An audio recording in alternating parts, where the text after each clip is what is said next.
आप सभी लोगों का एम के एन ऑनलाइन स्टडी क्लास में स्वागत है। आज हम पढ़ने वाले हैं बेसिक मैथ्स ज्योमेट्री का, जो कोणों के हमको प्रकार पढ़ना है। आज हम देखेंगे कोण किसे कहते हैं, angles, types of angle, angle के प्रकार पढ़ेंगे और एंगल क्या होता है। चलिए हम शुरू करते हैं स्टार्ट को सेशन को। चलिए पहले हम सर्वप्रथम पहले देखेंगे कोण की परिभाषा, कोण की डेफिनेशन देखें। कोण को इंग्लिश में कहते हैं एंगल, एंगल में से होता है कोण। कोण किसे कहते हैं? कोण की परिभाषा बहुत सिंपल है, दो रेखाओं के बीच झुकाव को, जैसे एक ये रेखा है मान लीजिए, एक और एक दूसरी रेखा ये है, ठीक है, इसका नामकरण कर देते हैं ए बी सी। अब दो रेखाओं के बीच के झुकाव को हम कोण कहते हैं। इसके बीच ये जो झुकाव होगा ये कोण होगा, ठीक। अब कितने डिग्री है ये बाद में हम पढ़ेंगे, ठीक। तो क्या इस कोण की परिभाषा क्या होगी? दो रेखाओं के बीच के झुकाव को कोण कहते हैं। झुकाव को कोण कहते हैं, ठीक है। ये बताओ, मतलब कि कोण की परिभाषा, एंगल की परिभाषा यहाँ से निकल जाएगी कि दो रेखाओं के बीच के झुकाव को क्या कहते हैं? कोण कहते हैं। और कोण को थीटा से भी प्रदर्शित करते हैं कहीं कहीं, ठीक है, लेकिन हम यहाँ से और कोण की जो माप होती है, कोण की माप डिग्री में करते हैं। कोण की माप हम डिग्री में करते हैं, डिग्री का चिन्ह होता है, ऐसे लिखते हैं, डिग्री में करते हैं। सभी लोगों को पता होगा, जो लोग मैथ पढ़ रहे हैं सबको पता है। तो कोण की परिभाषा क्या होगी? दो रेखाओं के बीच के झुकाव को क्या कहते हैं? कोण कहते हैं। इसके बाद हम पढ़ने वाले हैं टाइप्स ऑफ एंगल, कोणों के प्रकार। तो टाइप्स ऑफ एंगल हो जाएगा, पहला कोण लिखेंगे कोणों के प्रकार, यहाँ से पढ़ेंगे कोणों के प्रकार पढ़ेंगे, ठीक है, कोणों के प्रकार, टाइप्स ऑफ एंगल, जैसा कि ऊपर लिखा हुआ है हेडिंग में, ठीक है। तो पहला कोण हम पढ़ेंगे शून्य कोण किसे कहते हैं? शून्य कोण, जैसा कि नाम से स्पष्ट है कि शून्य कोण मतलब कि वह कोण जिसका मान कितना होता है? 0 डिग्री होता है। वह कोण जिसका मान 0 अंश या डिग्री होता है, 0 डिग्री होता है, उसे हम शून्य कोण कहते हैं। ये हेडिंग नाम से स्पष्ट है, शून्य कोण कहते हैं, ठीक है, ठीक। तो पहले हम पढ़ेंगे कोण हो गया, ठीक है। कोण की परिभाषा क्या है? दो रेखाओं के बीच झुकाव को कोण कहते हैं। इसकी माप जो होती है वो डिग्री में हम करते हैं, ठीक है। इसके बाद हम पढ़ेंगे कोणों के प्रकार, टाइप्स ऑफ एंगल पढ़ेंगे, ठीक।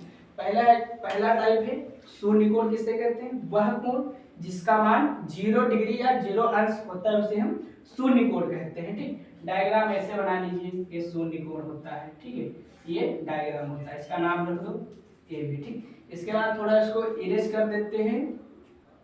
शून्य कोण के बाद हम पढ़ने वाले हैं न्यून कोण के बारे में। न्यून कोण क्या होता है? न्यून कोण, ठीक है, न्यून कोण की डेफिनेशन क्या होगी?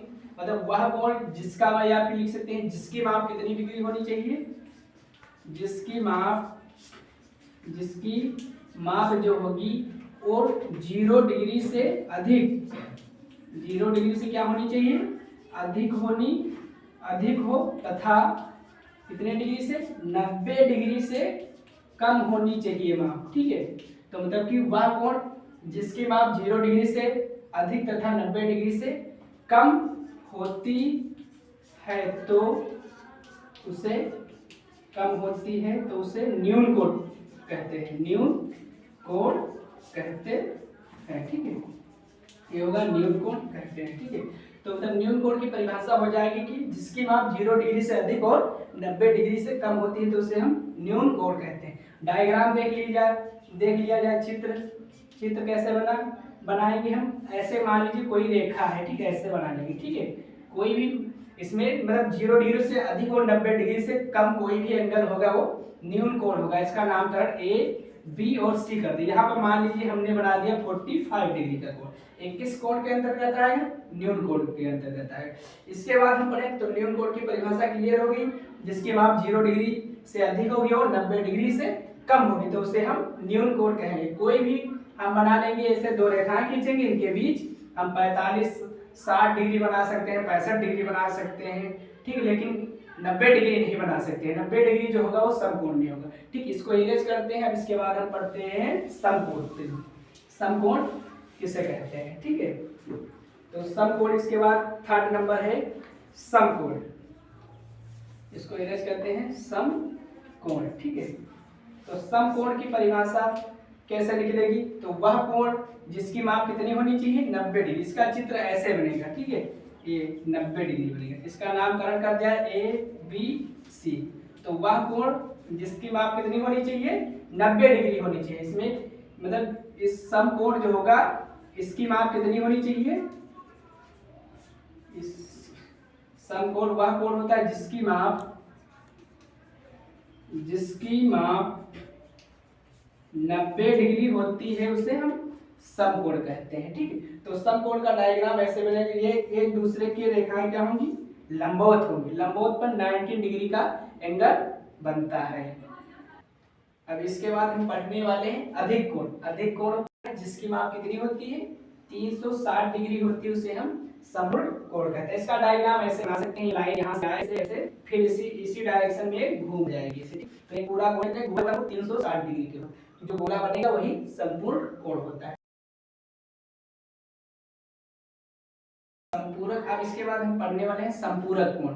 तो संपूरक कोण क्या होता है, जब दो कोणों का मान कितने डिग्री होता है, 180 डिग्री हो जाए। मतलब कि ये 180 डिग्री की लाइन होती ही है, ये लाइन 180 डिग्री की होती है। अब इस पे कोई तिरछी लाइन ऐसे आ सकता है, इसको दो कोणों में डिवाइड कर, मान लीजिए 150 डिग्री का कोण बना और ये 30 डिग्री, इन टोटल मिला के कितने 180 डिग्री बन रहा है। ए ओ इसका नामकरण कर दिया जाए, ठीक है, कोई भी नामकरण कर सकते हैं। तो संपूरक कोण की परिभाषा क्या निकलेगी, जब दो कोणों का मान कितने होना चाहिए, 180 डिग्री हो तो वह संपूरक कोण कहलाता है। तो संपूरक कोण की परिभाषा क्लियर हो गई, संपूरक कोण कहलाता है, ठीक है। तो संपूरक कोण क्या होता है, जब दो कोणों का मान कितना होता है, 180 डिग्री हो जाता है, तो उसे हम पूरक कहते हैं, ठीक है। इसके बाद थोड़ा एक और परिभाषा पढ़ लेते हैं, पूरक कोण।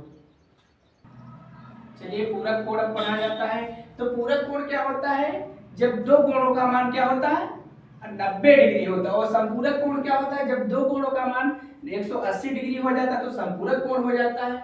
और जब पूरक कोण होगा वो क्या होगा, जब दो कोणों का मान कितने होगा, 90 डिग्री। मतलब ये समकोण मतलब समकोण में ही बनेगा। कोई मान लीजिए कोई लाइन है, इसका नामकरण कर दिया जाए ए बी सी, ठीक, और इसका नामकरण डी। अब मान लीजिए ये 45 का बना और 45 डिग्री का मान लीजिए ए बना। कोई जरूरी नहीं कि ये 45 ही होना चाहिए, इसका 90 कंप्लीट होना चाहिए तो पूरक कोण है। तो पूरक कोण की परिभाषा क्या होगी, जिसका मतलब दो कोणों का मान, जब दो कोणों का मान कितना होना चाहिए, का मान 90 डिग्री हो। जब दो कोण 90 डिग्री हो संपूरक पूरक कहते हैं।